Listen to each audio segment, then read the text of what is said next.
गुरुर्देव महेश्वरा गुरु साक्षात् परब्रह्म तस्मै श्री गुरुवे नमः। ध्यानमूलं गुरुमूर्ति पूजामूलं गुरुपदं मंत्रमूलं गुरुवाक्यं मोक्षमूलं गुरुकृपा अखण्डमण्डलाकारं व्याप्तचराचरं तत्पदं तदर्शितं तस्मै श्री गुरुवे नमः। ओम जय श्री सद्गुरुदेवाय नमः। ओम जय श्री सद्गुरु चरण कमल भगवान की जय हो। बोल दत्ता महाराज की जय हो। बोले नगरी निवासी भगवान की जय हो। बोल जुगल जोड़ी सरकार की जय हो। बोल परमहंस दयाल महाराज की जय हो। समय तो थोड़ा ज़्यादा हो गया है, पर आप लोग बड़ी शांतिपूर्वक बैठे हैं, ये बड़ी प्रसन्नता की बात है। और आज के सत्संग में जो भी लोग उपस्थित हुए हैं, मैं सभी को अभिनंदन करता हूँ। और हमारे जो गायक लोग हैं, इन्होंने हमारी सत्संग को काफ़ी सत्संग की शोभा को बढ़ाया, तो मैं इनको भी अभिनंदन करता हूँ। और हमारे जो संचालन करता है, हमारे संत जो आए हैं, और मैं इनको भी अभिनंदन करता हूँ। और विशेष रूप से मैं उनको सत्संग करता हूँ, श्री बुलंदर सिंह जी, जो इन्होंने इस सत्संग का आयोजन किया। क्योंकि सत्संग का आयोजन हर कोई नहीं कर पाता, तो इनके कितने अच्छे भाव हैं। देखो, अपना धन खर्च भी कर रहे हैं और लोगों को ज्ञान बांटने का भी प्रयास कर रहे हैं। और इस अगले अब आगे हम जो है ना, अब क्योंकि थोड़ा समय ज़्यादा है, ज़्यादा हो गया है, हम थोड़ा संक्षेप में बताएंगे। हम ये प्रयास करेंगे कि आपको हम वास्तविकता की ओर ले जाएं, कि अपने जीवन का क्या उद्देश्य है उसको हम आपको बताएं, और हम प्रयास करेंगे इसका। वैसे हमारे संतों ने और हमारे जो प्रवक्ता थे, इन्होंने आपको काफ़ी ईश्वर के बारे में बताया, अपने मानव जीवन का जो उद्देश्य है उद्देश्य के बारे में बताया, कि हमारे वास्तव में हमारे मानव जीवन का क्या उद्देश्य है, हम इस संसार में क्यों आए हैं, इसका उद्देश्य हमको जानना चाहिए। और अन्यथा दूसरा कोई ऐसा साधन नहीं है। तो अपने मानव जीवन का उद्देश्य क्या है? मानव जीवन का उद्देश्य परमात्मा को प्राप्त करना है। अपन इस मानव जन्म लेके इस पृथ्वी पर आए हैं कि परमात्मा ने अपने ऊपर बड़ी महान कृपा की है।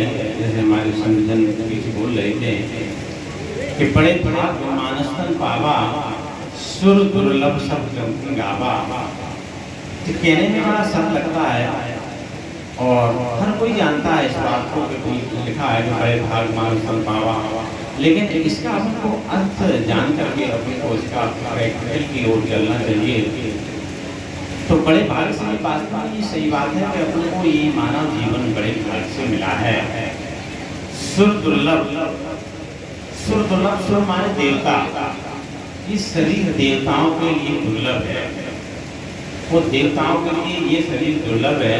ऐसा सभी कहते हैं, जैसे अपना रामचंद्र बोल रहा है। और जब ये देवताओं के लिए दुर्लभ है, और अपन देवताओं की याचना करें या प्रार्थना करें या उनकी पूजा करें, तो अपना कितना बड़ा दुर्भाग्य है। क्या ये शरीर तो देवताओं के लिए दुर्लभ है, और अपन उन्हीं की याचना या प्रार्थना करते हैं, तो ये अपने अपने को बात समझने योग्य है। जो अभी थोड़ा सा पीछे प्रश्न चल रहा था कि संस्कारों का, अपने मन को कैसे बदला जा सकता है, अपने संस्कारों को कैसे बदला जा सकता है, इसके बारे में भी हम आपको बताएंगे। आप थोड़ा सा जो बैठे हैं, थोड़ा सा शांति से बैठे रहें और थोड़ा सा सत्संग सुन लें। हम आपको ऐसा कुछ अच्छी बातें बताएंगे और शॉर्ट में बताएंगे। यदि आज आपकी निद्रा खराब हो गई है और यदि निद्रा खराब हुई है तो इसके बदले में अपने को कुछ प्राप्त हो तो वो ज़्यादा अच्छी चीज़ है। इसलिए हम आपको कोई एक ऐसी अजनबी और अच्छी चीज़ बताएंगे जो आपको अपने जीवन में काम आएगी। जैसे अपने रामचंद्र मानस में कहा है कि जो नरे सागरे नर समाज रस पाए शो प्रति निंदक आत्मा हमें बन जाए। ये मतलब सरल तरीके से अपन कह देते हैं, पढ़ देते हैं, लेकिन इसको थोड़ा सा समझने की जरूरत है कि जो नरे सागरे नर समाज रस पाए, यानी मनुष्य शरीर को पा करके हमने अपनी आत्म कल्याण का उपाय नहीं ढूंढा। आत्म कल्याण क्या होता है ये भी हम आपको बताएंगे। हमने अपनी आत्म कल्याण का उपाय नहीं ढूंढा तो वो पुरुष तुलसीदास जी कैसे बता रहे हैं, वो कृतज्ञ है। कृति यानी आप परमात्मा के ऋणी हैं। परमात्मा ने ये मानव शरीर आपको दिया है, ये आप अपना शरीर ना समझे। परमात्मा ने ये आपको उधार दिया है। ये परमात्मा ने आपको जो उधार दिया है परमात्मा आपसे वसूल करेगा। तो परमात्मा ने उधार दिया, अपना नहीं, क्योंकि अपन को शरीर छोड़ना पड़ेगा। शुक्ति निंदक, यदि अपन ने ऐसा नहीं किया तो अपन समाज में निंदा करने योग्य हो जाएंगे। यानी अपना तो शरीर छूट जाएगा, लेकिन परमात्मा के यहाँ तो निंदा करने हो जाएंगे। परमात्मा कहेगा कि हमने तो आपको एक बहुत महत्वपूर्ण चीज, उसका आपने कोई उपयोग ही नहीं, उसकी कीमत ही नहीं समझी। अपने को एक बहुत अच्छी कीमती चीज प्राप्त हो जाएगा, यानी एक सोने की या सोने से भी अधिक कीमती चीज प्राप्त हो जाए और अपन उसकी कोई कीमत न समझें और उसको वैसे ही फेंक दें। जैसे कोई मणि प्राप्त हो तो उनकी क्या है पाँच का जान करके उसको फेंक दिया जाए, तो अपन कितने दुर्भाग्यशाली हैं कि अपन एक महत्वपूर्ण चीज को प्राप्त करके और उसको वैसे फेंक दिया, उसका कोई लाभ नहीं ले पाया, तो अपन दुर्भाग्यशाली तो कहे जाएंगे। ऐसे ही परमात्मा ने अपन को ये बहुत महत्वपूर्ण चीज दी है। क्या महत्वपूर्ण? मानव शरीर बड़ा महत्वपूर्ण है। मानव शरीर को आप ऐसे ही नहीं जाने, ये 84 लाख योनियों के बाद आपको प्राप्त हुआ है। यदि अपन ने इस मनुष्य की, इस मानव शरीर की कोई कीमत नहीं समझी तो परमात्मा फिर आप जहाँ से आए वहीं भेज देगा। इसलिए आप इसकी कीमत समझो, इससे क्या करना है वो हम आपको बताएंगे और बताने का पूरा प्रयास करेंगे। तो तुलसीदास जी क्या कहते हैं, शुक्रति निंदक, आप परमात्मा के लिए हैं, निंदा करने योग्य हैं और मूढ़मति के हैं, आप मूर्ख हैं। यदि आपने इस कीमत को नहीं जाना तो आप मूर्ख हैं। और आत्मा जाएगा, आत्मा त्यारे, यानी आत्मा त्यारे माने अपनी आत्मा की अपने हत्या कर दी, क्योंकि आत्मा ही अधोगत में जाएगी। यहाँ थोड़ा सा एक और चीज समझने की जरूरत है।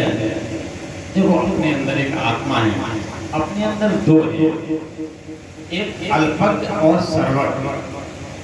अल्पज्ञ किसे कहते हैं और सर्वज्ञ किसे कहते हैं, थोड़ी सी जानने की जरूरत है।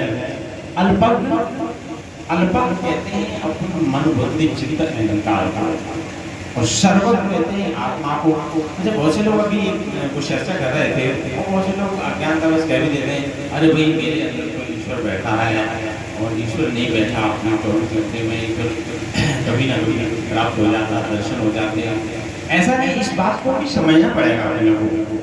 अपने अंदर हमने बताया दो ही, अल्पज्ञ और सर्वज्ञ। परमात्मा ही अपने अंदर, परमात्मा तो यूं माया में छुपा हुआ है। जैसे हमारे संतजन परमात्मा के बारे में बता रहे थे, हम आपको बताएंगे परमात्मा अपने अंदर नहीं है। परमात्मा तो इस अपने जो अपनी अंतर्दृष्टि है, इस अंतर्दृष्टि के माध्यम से वो आत्मा परमात्मा को देखता है।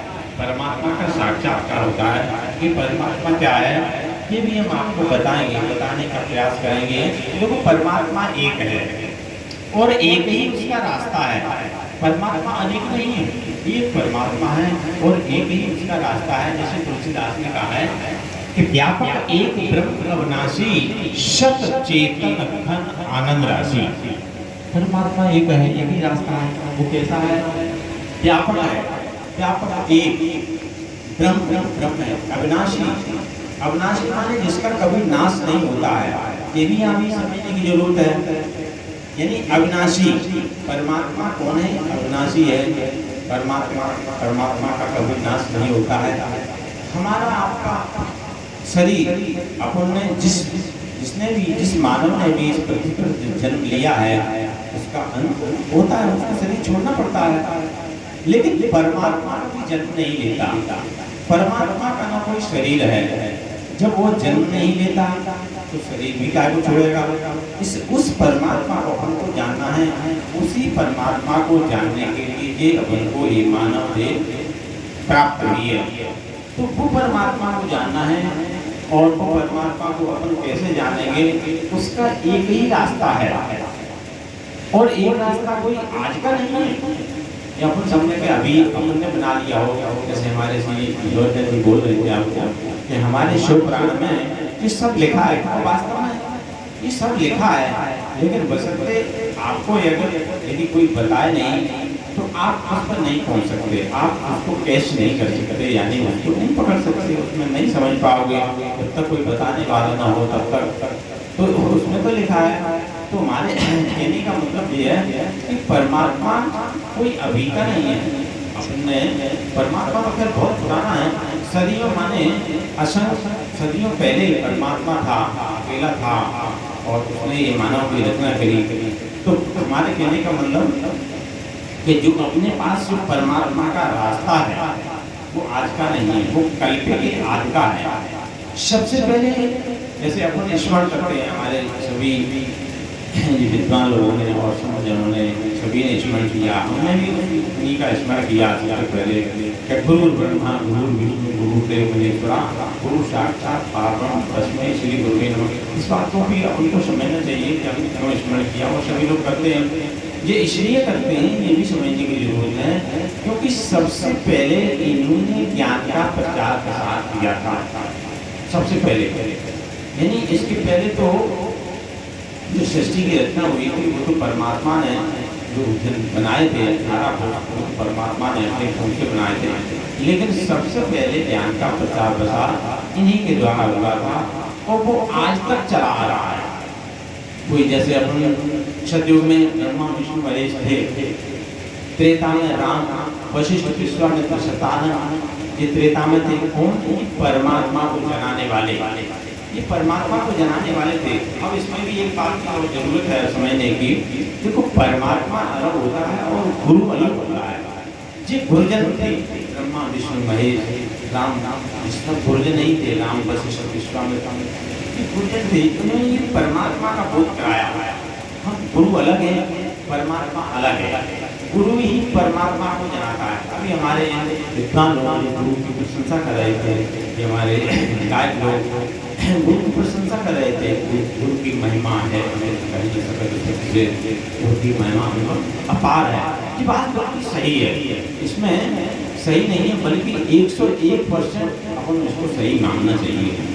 क्योंकि गुरु अगर अपन को नहीं मिलते तो अपन को परमात्मा कैसे मिलता?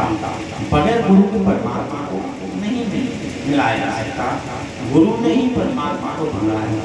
अब अपन गुरु का भी थोड़ा समझ लें। वैसे कई लोग जानते हैं, बहुत सारे लोग नहीं जानते होंगे गुरु का क्या होता है। गुरु का अर्थ घुमाना होता है अंधकार, और रोमाना होता है प्रकाश। जो अंधकार से हटा करके प्रकाश की ओर ले जाए उसी को गुरु कहते हैं। तो गुरु वास्तव में बहुत बड़ा है।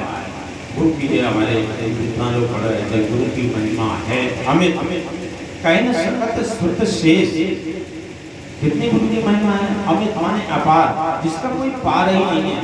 जैसे समुद्र कहते हैं तो अपार है, जिसका कोई पार नहीं है। ऐसे ही गुरु की महिमा है, अपार है, कोई पार नहीं। गुरु की महिमा है अमित, कहीं का सकत श्रुति शेष। श्रुति माने वेद, ये गुरु का मतलब वेद भी नहीं कर सकते। वेद भी इस बखान से दूर है। वेद भी कहेगा हम नहीं बढ़ सकते, हमें इसका उन्होंने भी नेत कह दिया गया, हम इसका बखान करने में असमर्थ हैं। कहीं न सकत श्रुति शेष। शेष कहते हैं ब्रह्मा विष्णु महेश को। ये ब्रह्मा विष्णु महेश वो भी कहते हैं, हम भी नहीं कर सकते। कोई तुलसीदास ने इस बारे में चौपाई लिखी है कि जग व्यकन तुम देखन हारे, पेदु हरि शंभु नचाते हारे। यानी तीनों नाचने वाले, तीनों नचाने, यानी जगत दृश्य, जग व्यकन तुम जगत दृश्य, तुम उसके देखने वाले हो, हर एक नचावट आ रहे, नाचते हैं परमात्मा में। तो ये भी उनका नहीं जान पाए, तो यहाँ दोहा वो अपना स्पष्टीकरण इसका हो जाता है कि वास्तव में ये भी उस परमात्मा के बारे में उत्तर नहीं जान पाए। कहीं न सकते तो सोचिए जिन्हें किन्हीं कृपा कटाक्ष से धन को भूत लड़ रही, यानी अपन को जरा सी गुरु की कृपा प्राप्त हो जाए तो गरीब मतलब गरीब जो होते हैं गरीब वो राजा बन जाते हैं।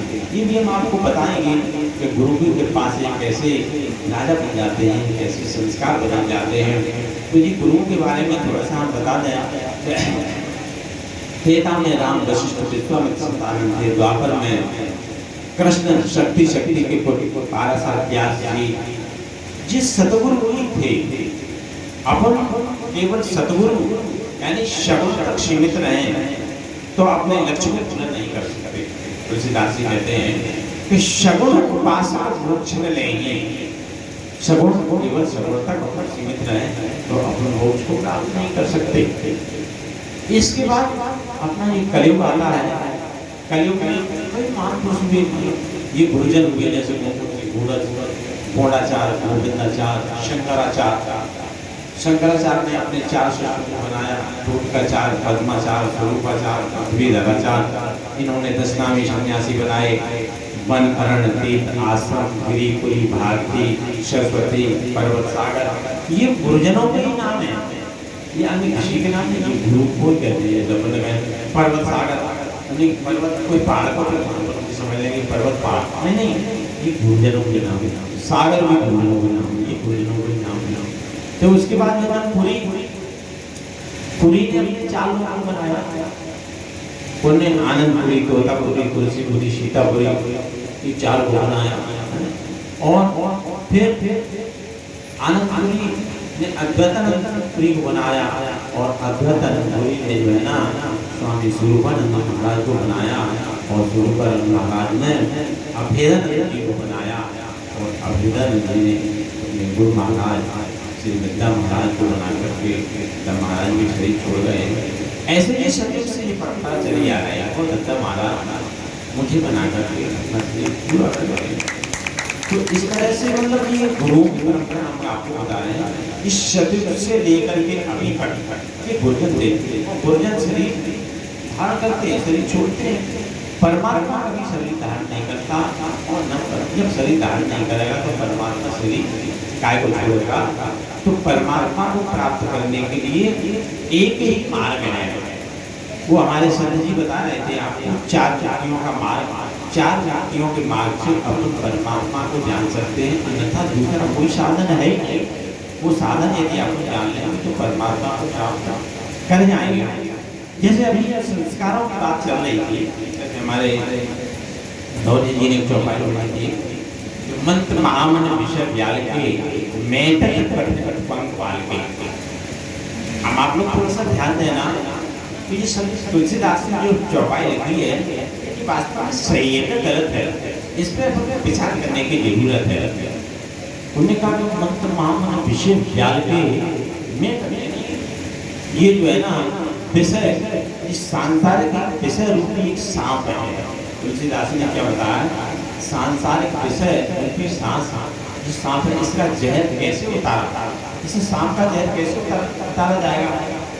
संसार के विषय तमाम विषय, काम क्रोध लोभ मोह तमाम तरह के विषय होते हैं। तुलसीदास कहते हैं कि ये विषय रूपी सांप का जहर कैसे उतारेगा।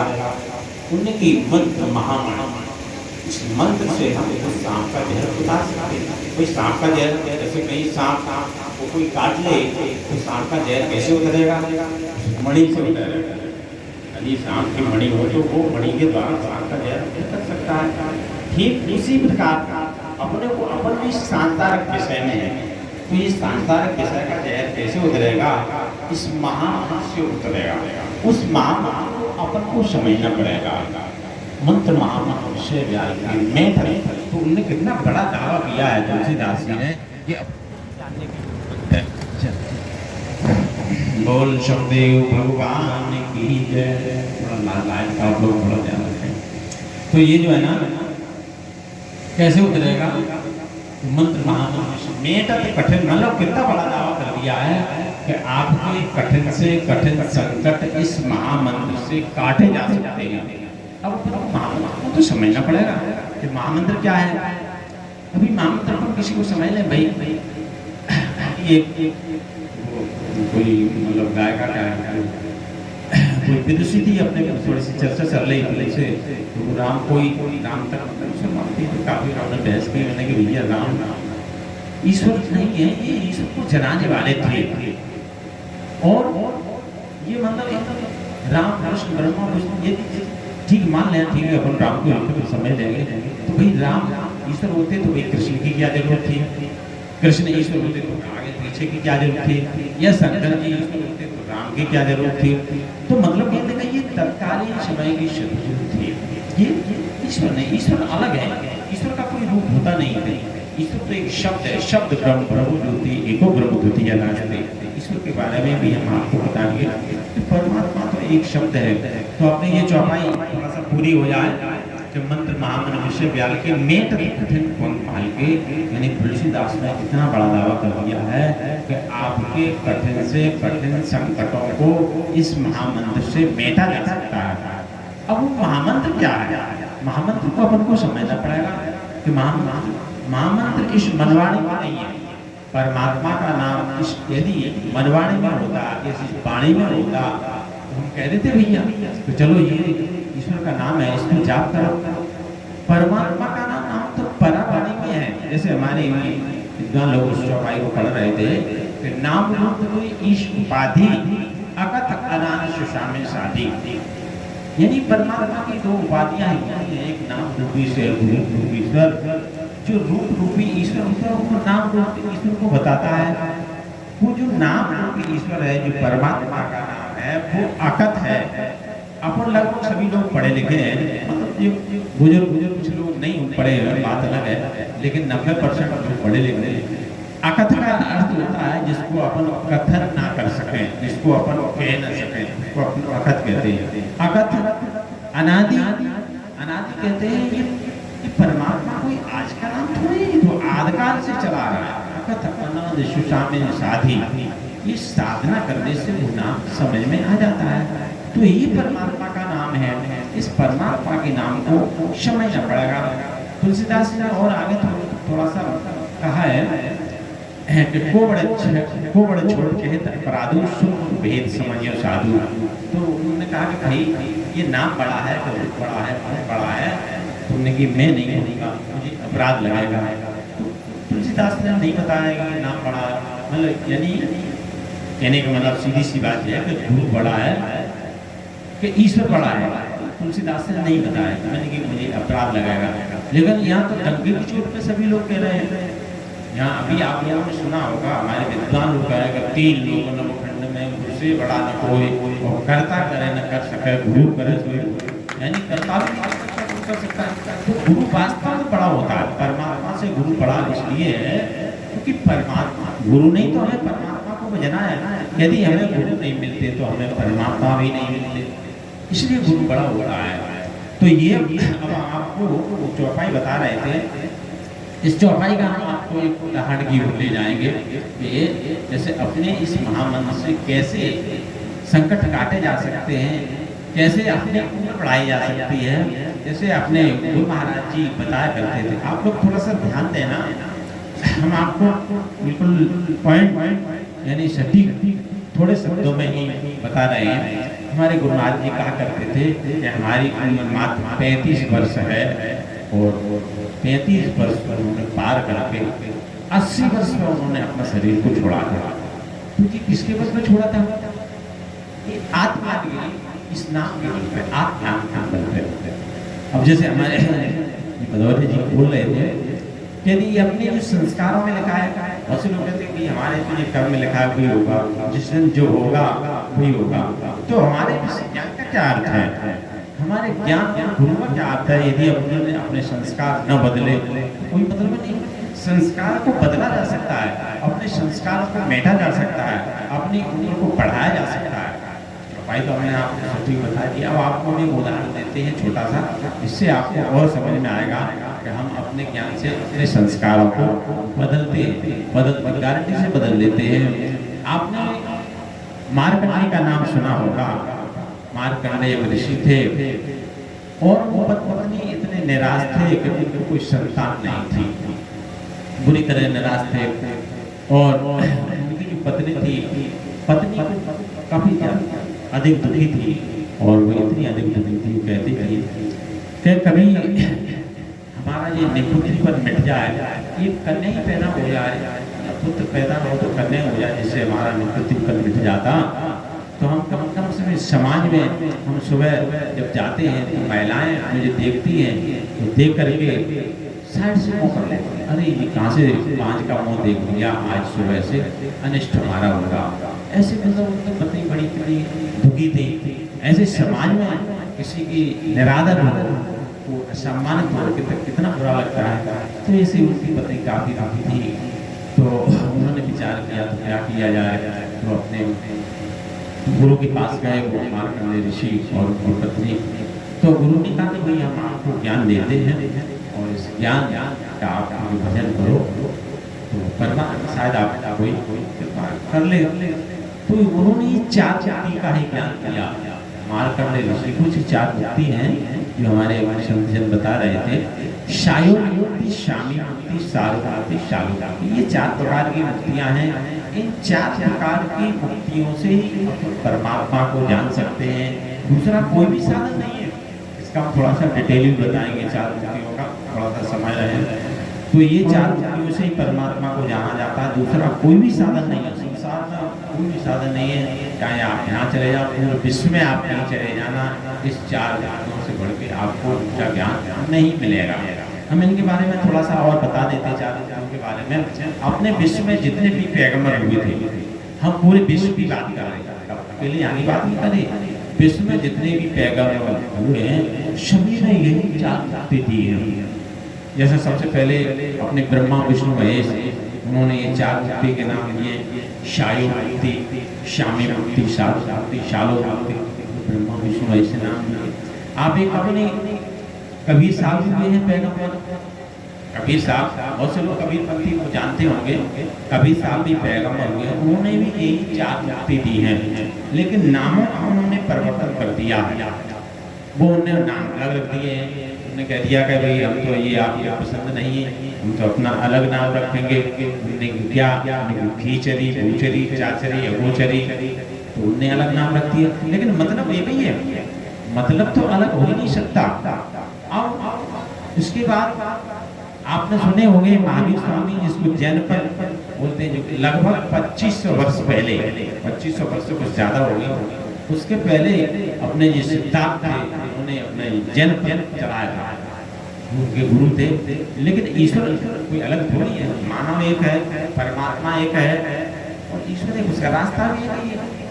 उन्होंने भी चार मुक्ति दी, लेकिन नामों का परिवर्तन उन्होंने भी कर दिया। उन्होंने भी कह दिया कि हमें ये तुम्हारे दोनों अच्छे नाम नहीं रखते हो, तो उन्होंने कह दिया उन्हें सम्यक ज्ञान, सम्यक चरित, सम्यक दर्शन, सम्यक नेत्र, उन्होंने नाम दे दिए चार।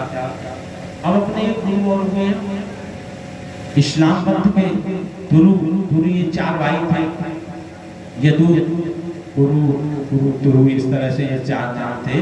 उसमें एक चौपाई आती है, तनय याति यौवनदयु, उनके छोटे पुत्र ने और काल लेने आए थे अपने पिता की गांड लेने। तो पानी थोड़ी लंबी अलग है, तो अपन वहाँ तक नहीं जाते हुए अपने एक तक ले लेते हैं कि जो तुरु जो गुरु हुए थे, तो तुरु की राज करते नहीं मिली, तो उन्होंने कही तुम हमें राज करते नहीं, चलो हम अलग ही पूरा विधान चला देंगे। उन्होंने कही तुम्हारा यदु गद्दी थी, तुम इस तरह से मतलब हाथ धोते तो इस तरह करेंगे, तो मतलब अपना वैसे धोती पहन वैसा पहनेंगे, अपना अचलातार पहनेंगे, तो सिर की बात हम लोग अपने बुढ़ी की बात रखेंगे, यानी तुम बैठ के पूजा करेंगे। तो मतलब कहने का उन्होंने, आप लोगों ने देखा भी हो, जो इस्लाम पंथ है, इस्लाम पंथ में ठीक उल्टा है। और ठीक है अपनी का विरोध भी है, अपन वैसे ईश्वर एक है, वो जी दोनों एक ही भाई थे, ये भी आपको जानने की जरूरत है। अब जो भी इस समय वर्तमान में इस तरह से विवाद उत्पन्न हो गया है, अब लोग अपनी मूल चीज को नहीं समझ पाते हैं, इसलिए तो विवाद बढ़ता ही जाएगा। लेकिन चीज थी और अपने पास एक ही है। उन्होंने नाम जरूर दे दिए, उन्होंने क्या नाम दे दिया, उन्होंने अपनी भाषा में दे दिया आना लगना, चश्मे बसीरत, नूरे इलाही जानना, गहवी आवाज़, ये चार नाम दे दिए मुस्लिम भाषा में। और एक गुरु और हुए, एक पैगंबर ईसा मसीह, यीशु नाम से जाने जाते हैं, उन्होंने अंग्रेजी में नाम दे दिए। उन्होंने कि god secret is Hari name, god is divine light, third eye, voice heaven. तो हमने आपको ये बताया कि विश्व में जितने भी पैगंबर हुए हैं, सभी पैगंबरों ने यही चार बातें दी हैं। भाषाएं सबकी अलग अलग हैं, लेकिन चीज एक ही है। पानी है, पानी को आप वाटर भी कह सकते हैं, नीर भी कह सकते हैं, जल कहते हैं। अभी पिछले साल गौरी जी हमको वहाँ श्रीनगर ले गए थे, तो वहाँ इस पानी को आम बोलते हैं, जगह जगह भाषा में और कुछ कहते हैं। मतलब चीज एक ही है, भाषाएं बदल जाती हैं। अभी आप मद्रास में चले जाओ तो आपको कोई भाषा समझ में नहीं आएगी, या और भी कहीं चले जाओ। हम लोग अभी वहाँ जगन्नाथपुरी गए थे, वहाँ की भी भाषा अलग है, वहाँ की लोकल स्थानीय भाषा नहीं पढ़ने पड़ती। तो ये भाषाएं अलग अलग हैं, लेकिन चीज है, मानव एक है, परमात्मा एक है, रास्ता भी एक ही है। ये अपने को जानने की जरूरत है। ये इसलिए हमने आपको बताया कि परमात्मा एक है, रास्ता भी एक ही है, और दूसरा कोई रास्ता नहीं है। तो अपन अपनी जगह आ जाते हैं। जो अपने जो मार्कंडेय ऋषि थे, तो मार्कंडेय ऋषि को ये चार मुक्तियों का ज्ञान मिला, चार मुक्ति का ज्ञान मिला। तो उन्होंने मतलब गुरु ने दिया, तो उन्होंने कि भाई चार मुक्ति निकाले। तो चार मुक्ति से अपने दोनों जने भजन करने बैठ गए, और उन्होंने अपनी इच्छा मन में यही थी कभी एक संतान पैदा हो जाए तो कम से कम हमारा निपुत्रीपन मिट जाए। तो उन्होंने भजन किया, भजन बढ़िया तरीके से किया। भजन करते करते काफी समय हो गया, तो आकाशवाणी हुई, भजन करने में आकाशवाणी हुई। आकाशवाणी ने कहा कि हे मार्कंडेय, मैं तुम्हारी तपस्या से प्रसन्न हूँ, क्योंकि तुमने एक आसक्ति लेकर के भजन किया है, इसलिए तुम्हें पुत्र तो मिलेगा, पर 12 वर्ष के लिए मिलेगा। तो यहाँ भी एक नई बात आ जाती है कि आपको किसी चीज पे आसक्ति नहीं रखना चाहिए, है नहीं। अपने जैसे गीता में लिखा है कि अनासक्ति कर्म करे कर्म करोतिया, सन्यासी चयोगी, सन्यासी निवृत्त चक्रिया। मतलब अनासक्त भाव से आपको काम करना चाहिए। अनासक्ति माने आसक्ति नहीं करना चाहिए किसी भी चीज में। आसक्ति होती तो अपना जैसे अपने ईश्वर का भी भजन करें, या अपनी किसी गुरु से इच्छा करें, या आसक्त में जाए, आसक्ति नहीं, आसक्ति को त्याग दो। आसक्ति बड़ी खराब चीज होती है, क्यों अपन आसक्ति रखेंगे, आसक्ति से कोई चीज प्राप्त करेंगे तो अपन वहीं तक सीमित खड़े हो जाएंगे। जो अपन ने आसक्ति की, परमात्मा दे तो देगा, लेकिन वहीं तक छूट देगा, आगे नहीं जाएगा। ऐसे उन्होंने आसक्ति से भजन किया, इन्होंने मार्कंडेय ने जब आसक्ति से उन्होंने भजन किया तो आकाशवाणी हुई, भैया आपको तो प्राप्त हो जाएगा, पर 12 वर्ष के लिए होगा। तो वो अपने चले आए दोनों जने, तो चलो भाई 12 वर्ष के लिए सही, कम से कम हमें समाज में ये तो कहलानी हो जाएंगे, मैंने पुत्री नहीं हूँ, मेरा निपुत्रीपन तो मिट जाएगा। चलो ठीक हो, चले आए दोनों जने। ऐसा ही हुआ, 1 साल बाद उनको पुत्र पैदा हुआ। जब 1 साल बाद उनको पुत्र पैदा हुआ, तो पुत्र संस्कारी का जो पुत्र परमात्मा ने या उनकी तपस्या से प्राप्त होकर के जो परमात्मा ने उनको दिया हो, तो उस पुत्र की क्या भूमिका होगा। ऐसे भगवान राम के बारे में लिखा है कि अल्पकाल विद्या सब पाई, गुरु ग्रहण पढ़न गए रघुराई। तो उन्होंने उस बालक को, है ना, होनहार बालक था, थोड़े समय में कोई एक चीज बताए, 4 चीजें ग्रहण करे है। तो इस तरह से वो होनहार बालक था, युग बहुत विद्वान था बहुत। तो वो क्या धीरे धीरे थोड़ा सा बड़ा हो गया, अपने माता पिता बड़े प्रसन्न हुए, आनंद के साथ उनका जीवन व्यतीत होने लगा। तो वो प्राप्त करके तो वो आते सब भूल में भी लगे, हमको केवल 12 वर्ष के लिए मिला है, ये सारी चीजें भूल रहे थे। पर वो धीरे धीरे समय निकल रहा था, और वो बालक स्कूल को जाने लगा, स्कूल से जाता था तब भी माता पिता के परिक्रमा लगा कर जाता था, और आता था भी तब भी परिक्रमा लगाता था, दंडवत करता था। तो उनके माता पिता बड़ी खुशी थी कि ऐसा बालक, ऐसा शायद आगे उनके इतने अच्छे पुत्र नहीं होंगे जो इस तरह से सुबह स्कूल जाएं और माता पिता के दंडवत करके जाएं, आते भी दंडवत करें। पर ये करना चाहिए। तुलसीदास ने लिखा है ना, माता पिता प्रभु की वाणी, बिना विचार करे छूट जानी। माता पिता की आज्ञा का पालन करना बिना विचार के ही कर लेना चाहिए, इसमें विचार करने की जरूरत नहीं है। पर इसमें लाखों में मतलब ऐसा होता नहीं है, और वो भी बताएं ऐसी सबकी माता की होने की करोड़ों लाखों एक आध हो जाए ऐसी है। तो तुलसीदास ने उसको भी लिख दिया है, उन्हें की तजो पिता पहला भीषण बंद भरत मातारी, और राजा बलि गुरु तजो कंक ब्रज बनतन भय पद मंगलकारी। मतलब कोई ऐसी माँ भले हो जो ईश्वर से बिछो कर तो माँ का भी त्याग किया जा सकता है, लेकिन हर माँ ऐसी नहीं होती है। पिता का भी त्याग किया जा सकता है। जैसे प्रहलाद के पिता थे, उन्होंने अपने पिता का त्याग किया था। विभीषण ने अपने भाई का त्याग किया था मातारी, और राजा बलि ने अपने गुरु का त्याग किया। वैसे कहते हैं गुरु का त्याग नहीं करना, लेकिन गुरु का त्याग करना चाहिए। राजा अम्बरीश ने 104 गुरु का त्याग किया था। भाई दोनों गुरु मिले नहीं साचा, दोनों करो 105।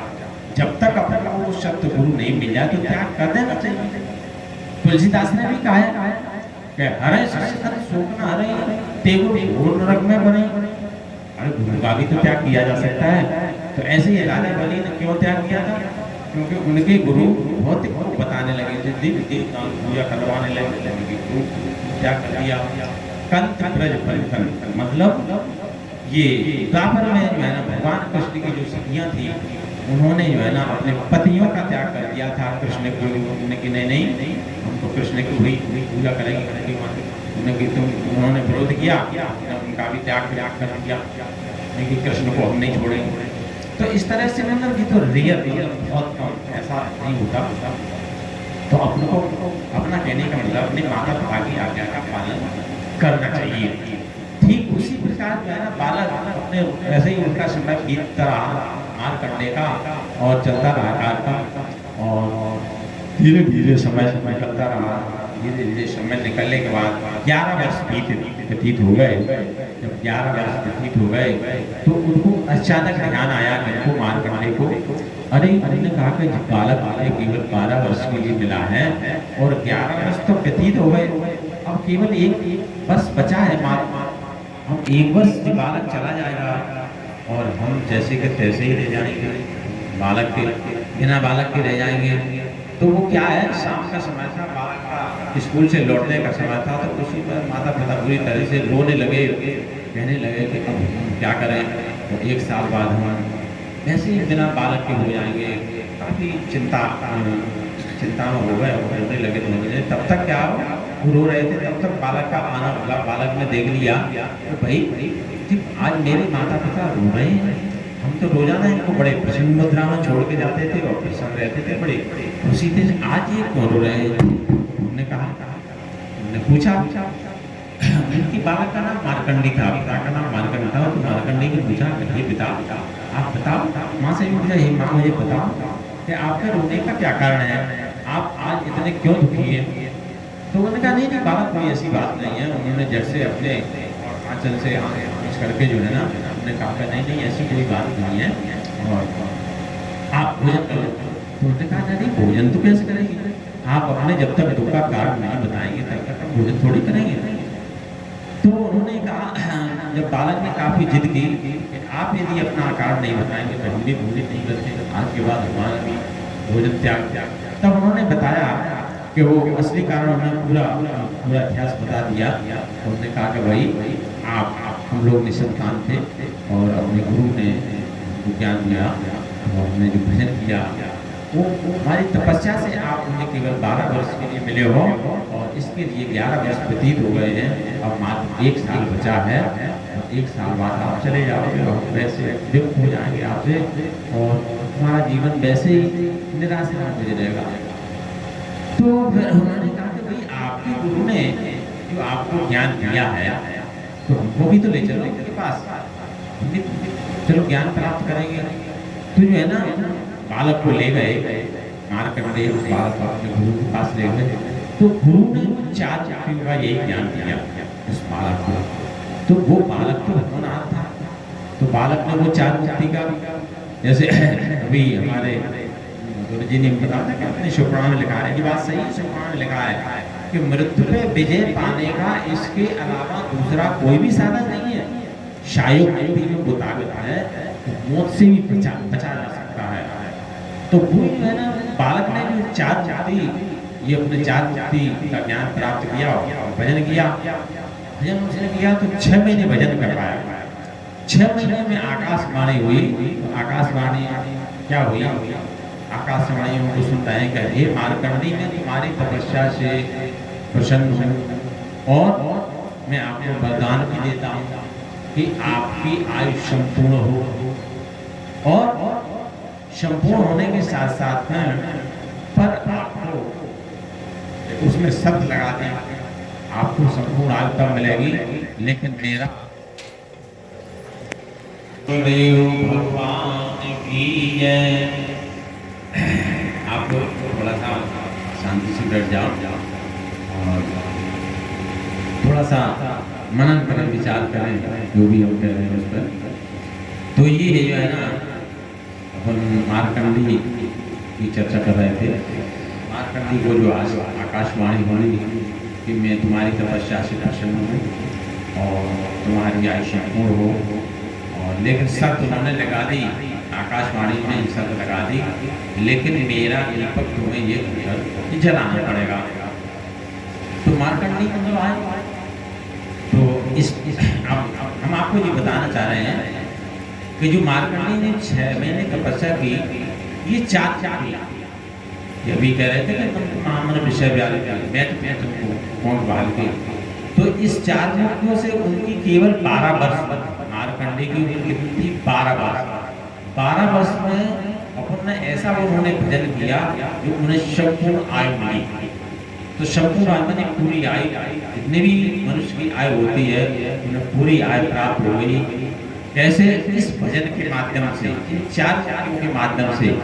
यदि 4 जाति अपन नहीं जानेंगे, दूसरा संसार में कोई ऐसा साधन नहीं है जो अपनी उम्र बढ़ा लें या अपने समय को टाल लें। तो ये यदि अपन नहीं जानेंगे, चौपाई लगी तुलसीदास में, उसमें लोग भ्रम में पड़ जाते हैं, उस भ्रम को भी हम आपको दूर कर दें। यदि अपन ने परमात्मा को नहीं जाना, जैसे लिखा है इसमें लोग जोर पकड़ लेते हैं, वहाँ लिखा है कि भैया राम रस राखा वो कर तरक पढ़ावा सारा, ये लिखा है। इसमें भ्रम में पड़ जाते हैं कि परमात्मा ने जो लिखा वही होगा। इसमें ये नहीं है, उसका देखो आपको वो विषय भी देखना पड़ेगा कि किस संदर्भ में, किस कारण से ये लिखी गई।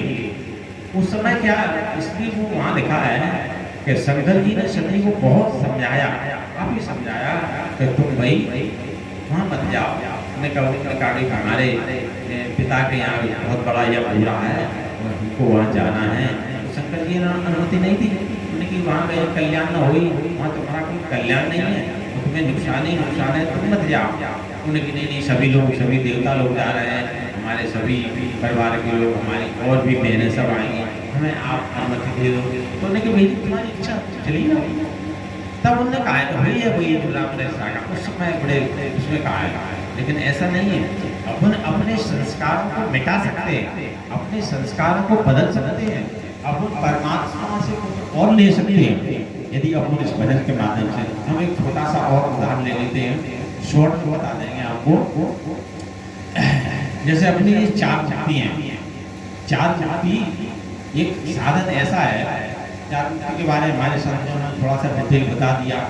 शायु के द्वारा अमृतपान किया जाता है, इस अमृतपान से अपनी उम्र को बढ़ाया जा सकता है और अपनी मौत को भी टाला जा सकता है। ये शायु की ताकत है।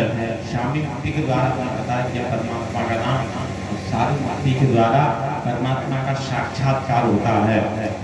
इस पर ऐसे सालों मुक्ति के द्वारा सुनाई जाती है। पर हम आपको एक थोड़ा सा एक और उदाहरण देते हैं, इससे आपको थोड़ा सा और समझ में आ जाएगा।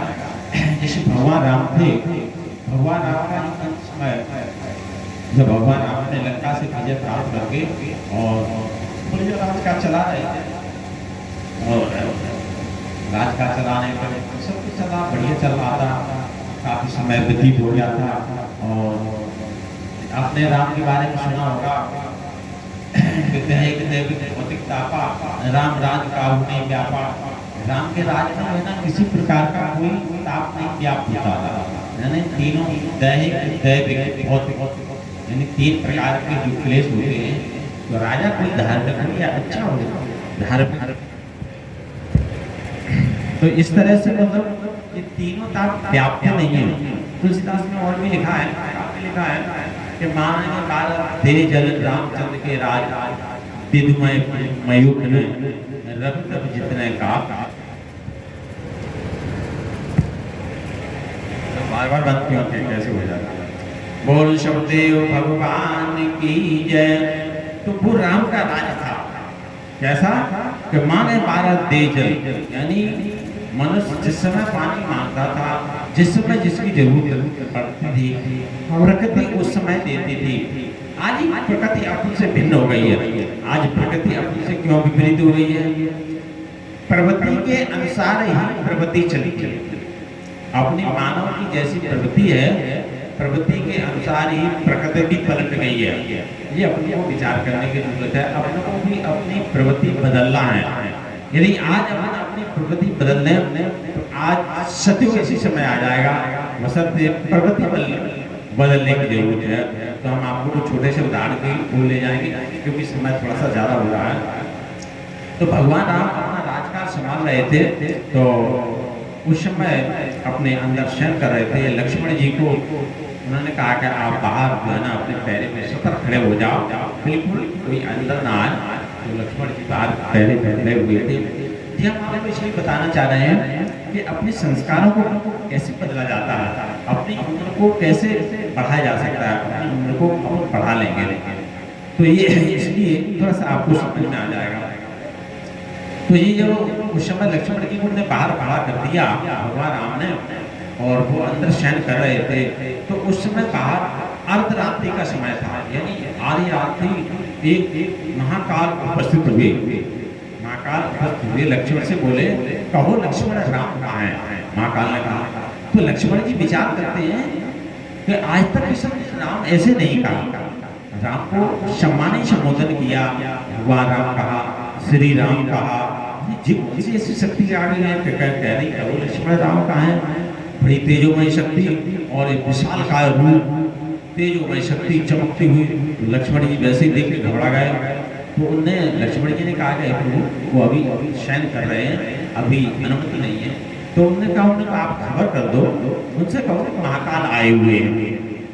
लक्ष्मण जी से कहा महाकाल आए हुए। तो लक्ष्मण जी ने कहा, तो जैसे ही लक्ष्मण जी को भगवान राम ने अंदर शयन करते देखा, तो भगवान राम ने कहा अरे लक्ष्मण तो बगैर अनुमति के चले आए, मैंने कहा था कि बगैर अनुमति बताना।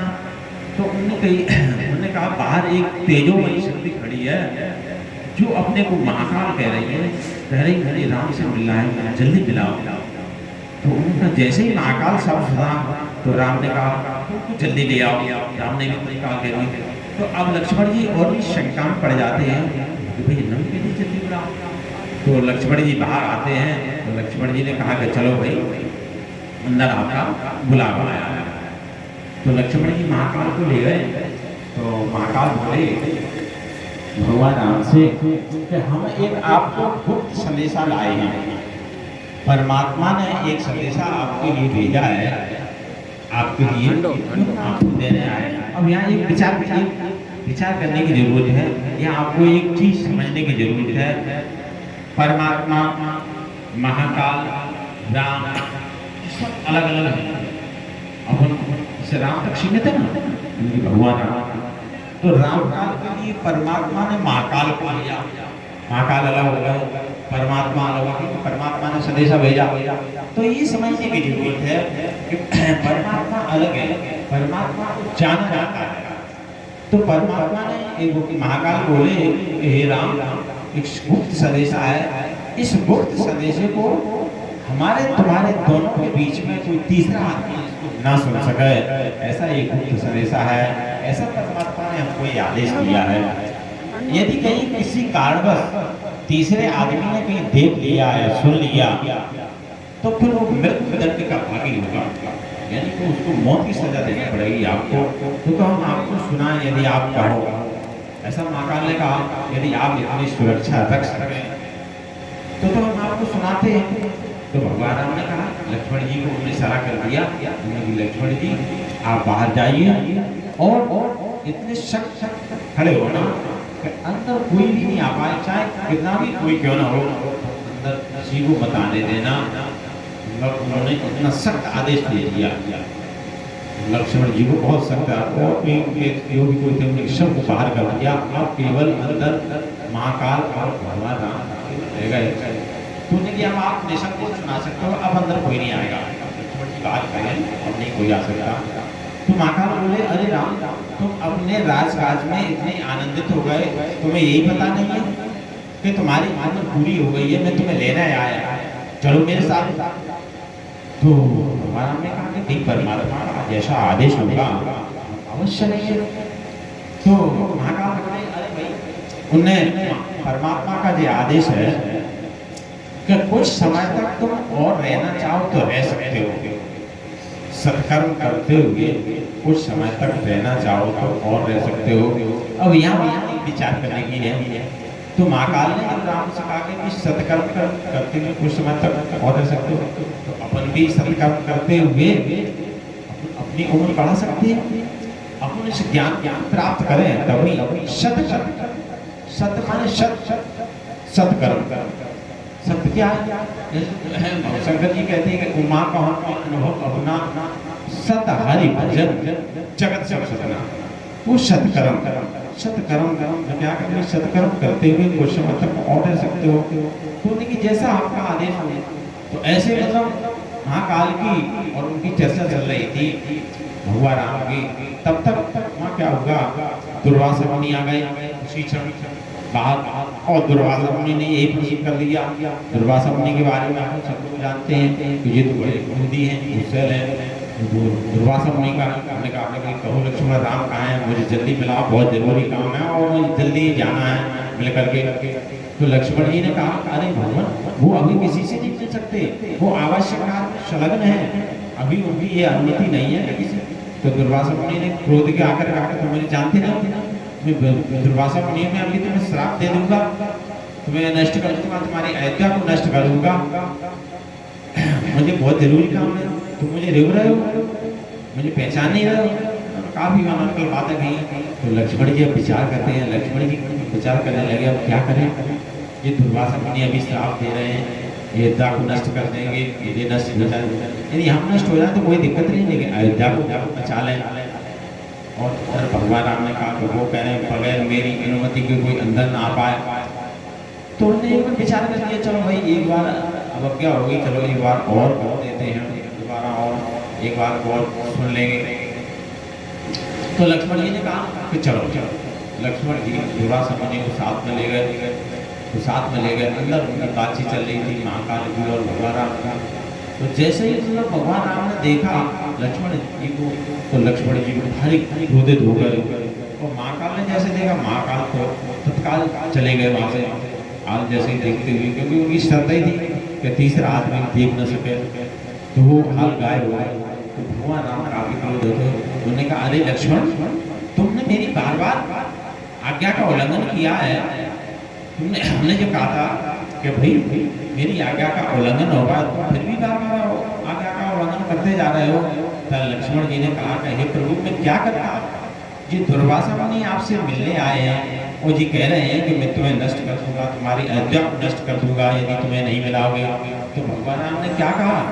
भगवान राम ने जी कहा, अरे भाई तुम नष्ट हो जाते, तुम अपनी अयोध्या को नष्ट कर लेते, लेकिन गुरु की अवज्ञा करते। ऐसा अब इसका तुम्हें खामियाना, यानी इसका तुम्हें जो तुमने अवज्ञा की है, इसका तो तुम्हें दंड अवश्य मिलेगा। तो दुर्वासा मुनि की बातचीत हुई और दुर्वासा मुनि की बातचीत करके वो चले गए। सुबह हो गई। सुबह जो है ना, भगवान राम ने सारी सभा को बुलाया। जब सारी सभा को बुलाया तो उन्होंने अपने गुरुजनों को बुलाया, सभी जो भी सदस्य थे सभी को बुलाया, सभी प्रवासियों को बुलाया। तो उनका एक प्रश्न बनाया भगवान राम ने। तो उन्होंने कि सबको बुला करके कहा कि भाई मेरा एक प्रश्न है, उसका उत्तर आप लोगों को देना है। भगवान राम ने कहा, उन्होंने कहा भाई कोई अति प्रिय वस्तु है, उससे अपनी इच्छा हट जाए तो उसको त्याग देना चाहिए अथवा नष्ट कर देना चाहिए, ये भगवान राम ने कहा। तो सभी से कह दिया कि भाई आप हमारे उत्तर दो। तो सभी लोग आपस में जैसे आप विचार करें, सभी लोग विचार करने लगे तो भाई इनकी कोई अति प्रिय वस्तु है तो नष्ट न करें, मतलब त्याग दें तो साध्य बात हो। लेकिन उन्हें क्या पता इनका क्या प्रश्न है। तो लक्ष्मण जी है ना, भगवान सभी लोगों ने ये प्रश्न उत्तर दे दिया कि आपकी यदि कोई अति प्रिय वस्तु है तो इसको नष्ट ना किया जाए, इसको त्याग कर दिया जाए। तो भगवान राम ने लक्ष्मण जी बगल में बैठे हुए थे, उन्होंने कहा लक्ष्मण जी कि तुमने मेरी रात को अवज्ञा की है, इसका उत्तर मिल गया।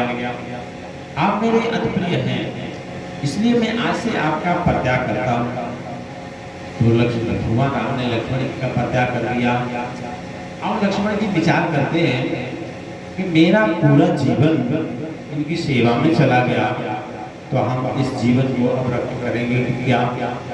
तो लक्ष्मण जी वहाँ जाते हैं, चले जाते हैं। शरीर में प्राणों का प्राणों से मेल, प्राणों का अपान मेल करके मुँह को पानी में खड़े होकर के अपने शरीर का परित्याग कर देते हैं। तो ये प्राणों का प्राणों से मेल, प्राणों का अपान मेल जिस सामी मुक्ति से जाना जाता है। सामी मुक्ति से आपको पता लगेगा, मतलब इस नाम ये प्राणों का प्राण से मेल, प्राणों का अपान मेल। अब जब भगवान राम ने ये बात सुनी कि लक्ष्मण जी शरीर को परित्याग कर गए, तो भगवान राम ने विचार किया तो भी मेरा भक्त चला गया, अब हम भी अब यहाँ क्या करेंगे। तो उन्होंने सारी सभा को बुलाया, सभी सारी सभा को साथ ले गए और सभा को ले जा करके वो भी सरयू नदी में जाते हैं, मुँह और पानी में खड़े होकर के प्राणों का मेल, प्राणों का अपान मेल करके अपना शरीर छोड़ देते हैं। तो उन्होंने भी इस तरह से शरीर छोड़ दिया। तो इस उदाहरण से आपको पता लगता है कि भगवान राम ने अपना शरीर छोड़ा, महाकाल अलग थे, परमात्मा एक अलग है। जो ईश्वर होता है, ईश्वर एक शब्द है। अपने ऋग्वेद में लिखा है कि शब्द ब्रह्म ब्रह्मो ज्योति एको एको द्वितीय नास्ति। ईश्वर एक शब्द है, ज्योति स्वरूप है, ऐसी ज्योति जिसको न सूर्य प्रकाशित कर सके, न चांद, न बनावटी लाइट, वो सब ही प्रकाशित है, वो परमात्मा है। उसी परमात्मा को अपन को जानना चाहिए। वही परमात्मा को जानेंगे तो अपने सारे संस्कार हट जाएंगे। जैसे गीता में भगवान कृष्ण अर्जुन को समझा रहे हैं, 37वां मतलब इसमें क्या नाम, चौथे अध्याय में 37वां श्लोक है। वो क्या कह रहे हैं भगवान कृष्ण अर्जुन से कि यथे धांसी शमिधो अग्नि भस्म सात होते अर्जुन, और ज्ञानाग्नि सर्व कर्माणि भस्म सात होता था। यानी जैसे प्रज्वलित अग्नि, कोई अग्नि है, प्रज्वलित अग्नि ईंधन को जला करके राख कर देती है, ऐसे ज्ञान की अग्नि, ज्ञाना सर्व कर्माणि, ज्ञान की अग्नि सारे कर्मों को अपन को जला करके राख कर देगी। तो अपन को ज्ञान की अग्नि प्रकट करना है। ज्ञान माना होता है जानना। किसका जानना? आत्मा और परमात्मा का जानना। तो अपन को इस ज्ञान को जानना है। इस ज्ञान को जानने के लिए ही अपन को परमात्मा ने दे दी है, इसलिए ये शरीर मिला है। यदि अपन ने इस ज्ञान को नहीं जाना तो अपन जन्म जन्म से परे नहीं हो पाएंगे और जन्म मरण के चक्कर में रह जाएंगे। अपने जो है ना क्या नाम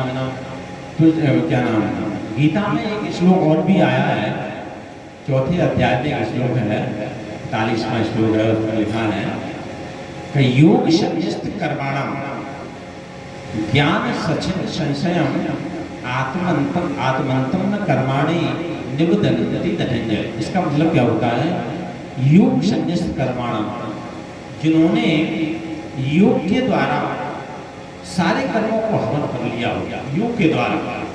अब योग को समझना पड़ेगा। तुलसीदास ने कहा कि योग यज्ञ कर प्रकट तब कर्म से वास बुलाए, मतलब योग से अपने सारे कर्म को हवन कर दो योग के द्वारा। योग संन्यास कर्माण ज्ञान सचिन संशय, और ज्ञान के द्वारा सारे संशय को खत्म कर दो। योग के द्वारा सारे ऐसे व्यक्तियों को कर्म लिपाए मान नहीं होते, कर्म से वो नहीं बनते। तो अब उनको ज्ञान को समझना पड़ेगा, योग को समझना पड़ेगा।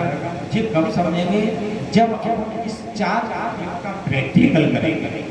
चार मुक्तियों का प्रैक्टिकल नहीं करेंगे तो हमको ये चीज़ समझ में नहीं आएगी।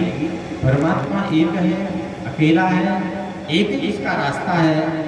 ये चार मुक्ति, चार मुक्ति का हम प्रैक्टिकल करेंगे, चार मुक्ति को जान लेंगे तो अपन परमात्मा को प्राप्त कर सकते हैं और अपन जन्म बंधन से मुक्त हो सकते हैं। और ये लोग नहीं, पर लोग कई जन्म अपने बहना अच्छे व्यतीत होंगे यदि अपन इस परमात्मा को जान लेंगे। और परमात्मा को यदि अपन नहीं जानेंगे तो अपन इस 84 में चले जाएंगे। कई अपन जो देवी देवताओं की पूजा करी तो देवलोक में जो अपन को 2 कल्प तक देना पड़ता है और 1 कल्प 4 युग का होता है। इसलिए हमको परमात्मा को जानना चाहिए। परमात्मा को जानने के लिए ये देव प्राप्त हुई है, और अन्यथा दूसरा जैसे अपन अपनी उधर मुक्ति के लिए अपन सब साधन करेंगे, सब कुछ करेंगे, लेकिन ये बहुत जरूरी है, इसके लिए देव मिली है तो इसको अपन को करना है। और सभी लोग है ना परमात्मा को जाना है, जिन्होंने नहीं जाना है वो जान ले, अपने जीवन को सफल कर ले। ये एक सुनहरा अवसर है, ये भी बहुत अच्छा अवसर, ऐसा अवसर है कि परमात्मा को जान लेंगे और अपन परमात्मा को जान करके अपनी मुक्ति का उपाय ढूंढ लेंगे। अब ये मुक्ति थोड़ी सी हम और बता दें आपको, वैसे तो समय थोड़ा सा ज़्यादा होगा।